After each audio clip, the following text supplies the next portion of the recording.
You have just had it, but you don't want to leave the parks. Where can you go to just chill? Let's find some places so you are prepared when you come to the parks.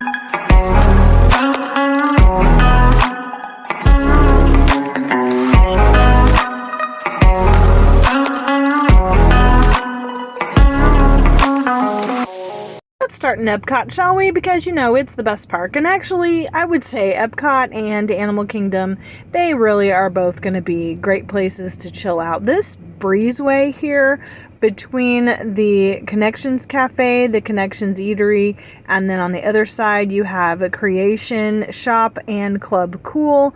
This is a great place to hang out. It's covered. You're going to get some breeze. Sometimes it gets crowded, but then you can just go hang out at Club Cool, which is awesome as well. My kids have never asked me for a stuffed cauliflower or avocado, not even a stuffed succulent, but you can bet that if Mickey sells it, your kids are going to just absolutely have to have it. These are one of those things that they just didn't know that they needed until they saw it at Epcot. Here we have the newly opened space that has a lot of seating, shade, interesting things, place to even charge your phones with USB cables. There will be some character meet and greets up here and entertainment, so it's just a great place to go and hang. And on the other side, you've got the land and the sea pavilion, not to mention the Moana experience with water, which is hardly really ever busy. Then the land pavilion has a boat ride living with the land, similar to the Three Caballeros Grand Fiesta Tour in the Mexico pavilion, which I shared with you in the previous video, all about Epcot Flower and Garden Festival. If you did not see that, I will link it right here. There's a nice seating area over by the entrance and exit of Soarin', and of course you've got Sunshine Seasons Cafe where you can refill your water or, take a nap. Then over in the Sea Pavilion, there's a huge aquarium, but be warned, you will lose your children, I promise. I have many times. Let's take a walk over to World Showcase. From this side, you're going to hit the UK Pavilion first, and if you're lucky, you're going to hear some music being played by bands over in the pavilion. That can get crowded, but at least it's entertaining. And you can see there's some seating over here. Not a lot of shade, but if there's no bands on the bandstand there, then this will be pretty open. A little further up the way, you have the Canada Pavilion. Don't forget to pick up your maple popcorn, but then you're also going to see where the Kid Cot is, and that's a great place to hang.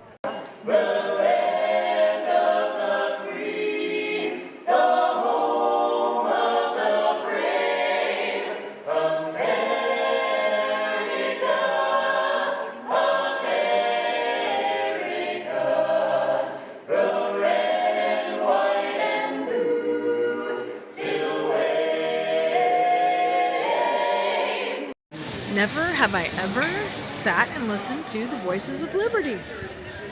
Oh my goodness.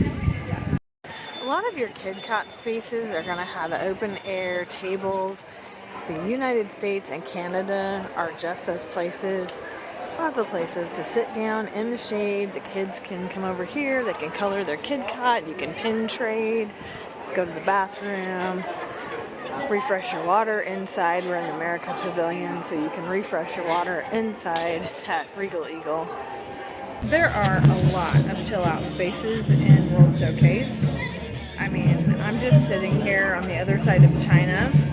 I just got my seasonal fruit parfait from Refreshment Outpost.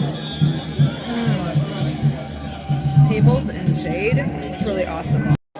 See, people are just walking by. There's not much going on. You can listen to the music. Actually, the music is kids beating on those drums. That's a nice place for kids to hang out and just kind of, let off some steam. And I'm sitting here in the shade enjoying my soft serve. You can even take in a good view of the water, although again, not a lot of shade over here on these peninsulas. Have you subscribed yet? Have you shared this with a friend? Please do that. Like this video, hit that notification bell, and come see me on Patreon. I'd love to get to know you.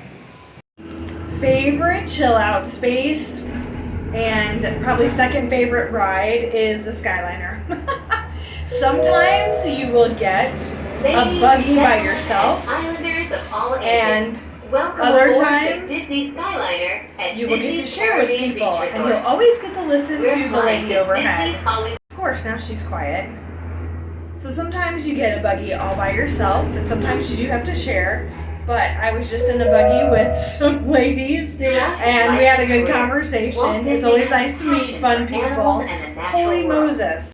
This is a great place to sit down, relax, drink your water, eat some snacks, have some protein, and sometimes meet new people. It's nice and breezy. You just calm down. This is one of our favorite chill out spaces. So if you are in Hollywood Studios and you need to get away, jump on the Skyliner. If you're in Epcot and some of those chill out spaces are not so chill outable or they're too people-y, jump on the Skyliner. The Skyliner is free, and even if you're like, I don't know, at Disney Springs or it's not a park day for you, you can always go to Disney Springs, take a bus over to one of the Epcot resorts, and jump on there and ride it. It's great. I would say probably the Boardwalk. Woo! The Boardwalk or Yacht and Beach Club. Those would be good ones to go to. Hollywood Studios actually has quite a bit of outdoor seating area for their restaurants. Commissary Lane, Echo Lake, and Grand Avenue are all going to have great places to just chill out. Backlot is one of our favorite areas, and if you can hit these dining areas when it's not prime lunchtime or dinner time, it's going to be totally open. There are good bathrooms in here. You can refill your water at the self-serve station. It's fabulous.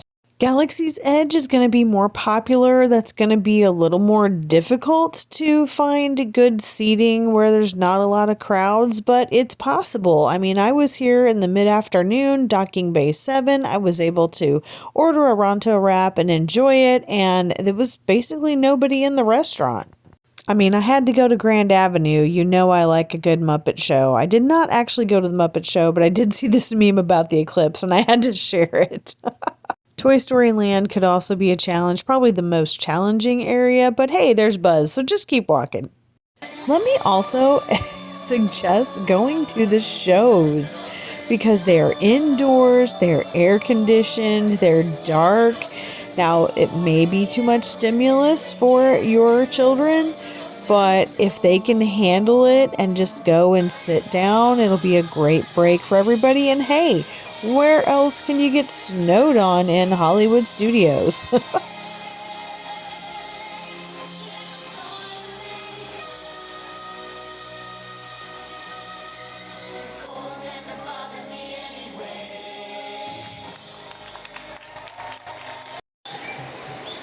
Okay, honestly, I would say that Epcot and Animal Kingdom are both full of chill out spaces, slow down spaces. Like, these can be your slow days in the park.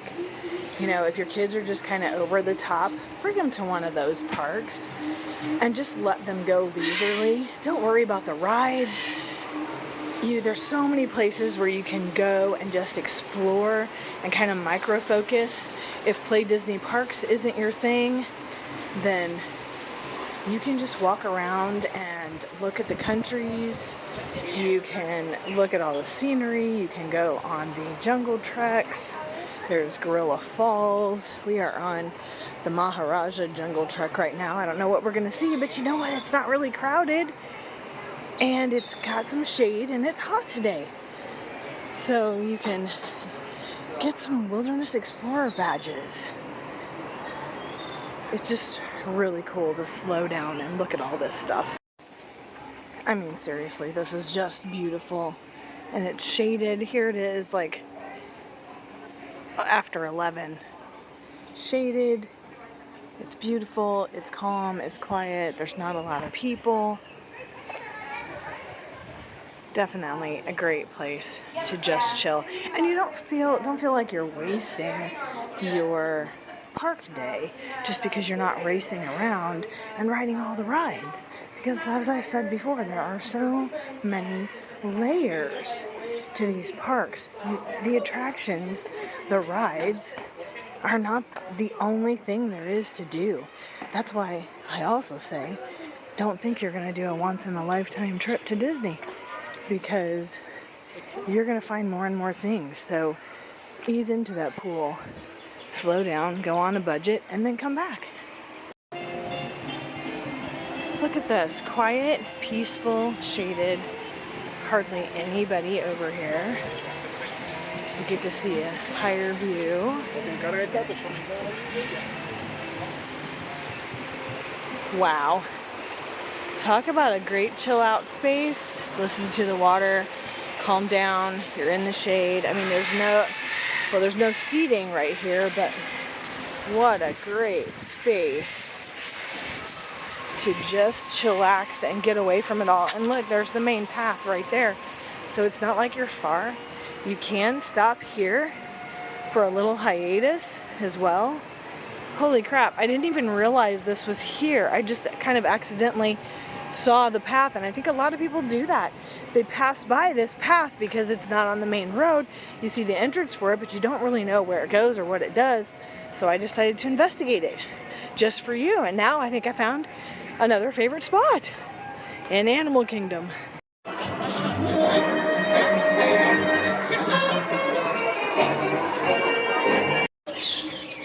Oh, the bird sanctuary.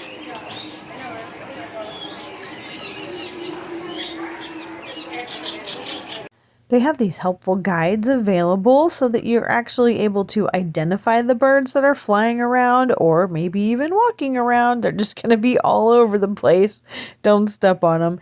And if Play Disney Parks is your thing, then you're going to be able to have some fun activities here in Animal Kingdom as well. We aren't the only ones taking it easy today, apparently. And whenever I come to Animal Kingdom, I always get a picture of the Tree of Life. It's just something that you do. I had to try out one of those strawberry fruit bars, for science and all. I didn't necessarily care for them, but while I was eating them and looking out at the water and kind of hanging out here, I was across from the Nemo show, which is where I went to next. This was actually my first time seeing this show. We'd always prioritized other things in this park. So again, there's so many layers, and I really enjoyed it. Again, huge fan of making the shows your chill out times or your down times because it wasn't really crowded. There was a lot of seating, a lot of space, indoors, dark, entertaining, cool. You get the picture. We are walking through Dino Land, getting ready to leave the park, and we always avoided this area because my son wants to play the games, and it's like, we've spent enough money getting the tickets, we don't need to spend any more playing the games. He was like this over at Universal Studios too, over in Simpson Land. There are a bunch of games. So just 2 players. It's kind of cool to walk around when you don't have somebody that you've got to distract from wanting to spend more money. I tell you what though, if you are coming into the parks and you are only racing around to try to ride all the rides and you're missing the shows, you are missing it. This park, I just watched Nemo for the first time, and that was amazing. Absolutely amazing.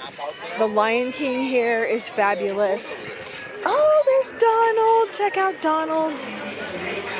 Also, the animation experience. I think those are 3 things in Animal Kingdom that you absolutely have to do. And it's not something that you'll ever hear because everybody's like, oh, you've got to ride Flight of Passage. Oh, you got to, I don't know what else. Oh, the Kilimanjaro Safari. Oh, you've got to do whatever. No, you don't. No, you don't. Look at this. The Boneyard. This is really cool too. It's a nice place to kind of decompress and let the kids play. Seriously, let them go.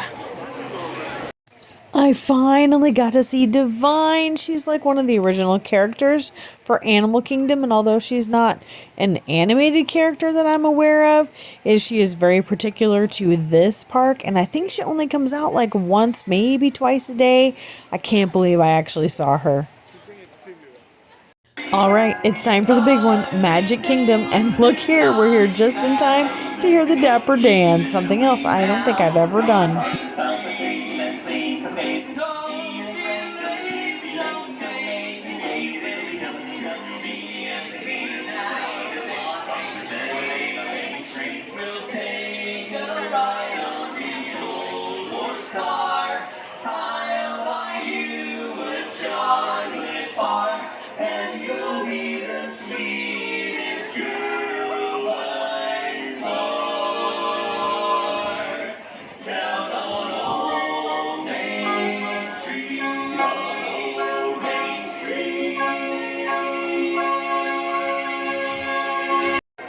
Alright, so this pathway is not well known. I don't know why. People just think, straightforward, and we're going to get on the main road and we're going to get there faster.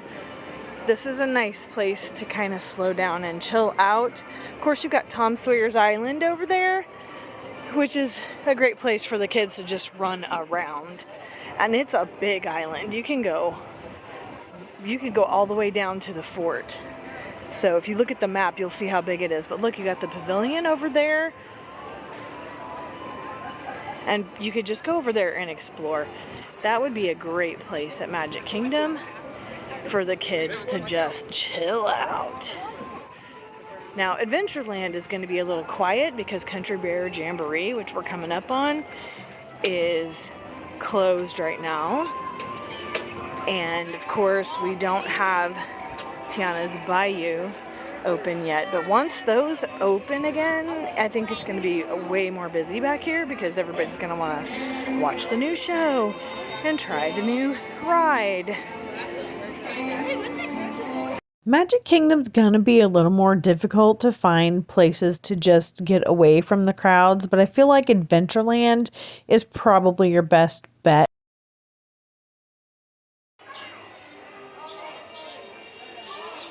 My POV, people are just sitting and chilling. This is a really great place to hang out. Love listening to the train.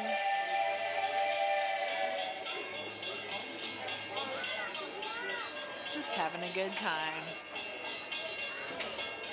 Let's just take a look at the map here. So you can see on the left side of the park, if you go up there toward the top, Haunted Mansion is at the very top left corner. That is going to be busy most of the time, as well as Fantasyland right behind the castle. And of course, Liberty Square could be hit or miss, but the parade comes right down there. So really, Adventureland is kind of that sweet spot. Now, Frontierland right now is okay because everything is closed, like I said, but it's gonna get busy. And then there you go, take the ferry, go right over there to Tom Sawyer's Island and just run. Main Street is always going to be busy. It's always going to be crowded. There's always something going on there. But you can always take the train from Frontierland over to I don't remember what it's called, like Circus something or other. Silly Circus, but you get off there. Sometimes that's not a bad place. You've got a lot of kiddie rides. I mean, smaller than normal. You got your Dumbo play area, which is fabulous to go to. Tomorrowland, again, is going to be hit or miss. You do have Space Mountain and Tron over there, so you're going to have constant traffic. But you could always just go to Carousel of Progress, which is an OG attraction there at the Magic Kingdom, or the Laugh Floor. That's one of our favorites. I hope this video was helpful for you and that's actually going to be useful for when you plan your next magical vacation with your special needs kids. Finding, you got your plan A, your plan B, and your exit strategy. Places where you can just go and kind of get away from the crowds. Now, yes, fireworks are not some place where you're going to be able to get away from the crowds, but it is nice to see if your kids can hang. I'm actually standing right at the bridge, it's on the main street, but it's at the bridge of Tomorrowland. It's a great location to see the projection show on the castle and the fireworks. This is actually the exact same location that my daughter Emily chose for us to watch the show the first time that she came to see the fireworks. She chose it out, perfect location, and here I am again, and we are getting ready to see Tinkerbell fly overhead here in a minute. Do you have any questions about anything in this video? Any suggestions for future videos? Drop them in the comments below. Jump over to Patreon. Say hi to me at the Disney Slowdown. That is where you're going to find more information about what I actually do for a living, which is support, foster, and adoptive families. I'd love to tell you more over there and get to know you. And you know what? Let's form a mom community Let's plan a mom trip just for us. We can come and watch the fireworks and we don't have to worry about kids, chasing kids, managing meltdowns. There's Tinkerbell. There she is. Told you she was coming. This is really cool. But we could just come here to the parks and enjoy ourselves. I'm telling you what, my next video next week is going to be all about my solo trip, and it's going to make you jealous. I'm just saying, let's do it together. All right. Thanks for tuning in. Please subscribe, like this video, share it with a friend. I have the link in the description box below. And I really hope to see you on my next video.